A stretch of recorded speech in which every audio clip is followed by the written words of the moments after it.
ரொம்ப கவலையாக இருந்துக்கிட்டே இருக்கிற மாதிரி இருக்கு. என்ன மருமனே ஒன்றும் செய்ய முடியல.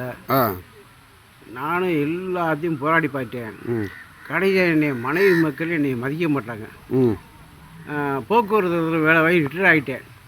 பென்ஷன் வெறும் 10,000 தான் வருது. ம் அந்த 10,000 வச்சா குடும்பத்தை மெயின்டைன் பண்ண முடியல. ம் மனைவிக்கு எனக்கு சண்டை அடிக்கடி வருது. ம் 8 வருஷமாக எனக்கு வர வேண்டிய டீயே வராமல் இருக்குது. உங்கள் பிடிமானத்தை கொடுக்கல. ஆ இந்த அரசாங்கம் தரமாட்டேது. ம் இன்றைக்கெல்லாம் போய் என்னென்னமோ பண்ணுது, ம் குறைகளை தீர்க்குது.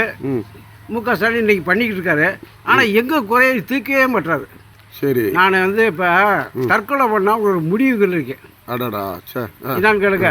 ம் கயிற்றை போட்டு ஃபேனில் போட்டு ம் கழுத்தில் மாட்டினேன். ம் கயிற்றை போட போகுது நீ செத்து பேரோட பெரியார்னு எனக்கு வருது. ம் விட்டுட்டேன். ம் ஒரு மருந்தை வாங்கி சோத்திர கலத்தை சாப்பிடணும்னு பார்த்தேன். ம் நீ செத்து போயிடுவா பெரியார், ஒன்றுமே நடக்காதுன்னு வந்துச்சு.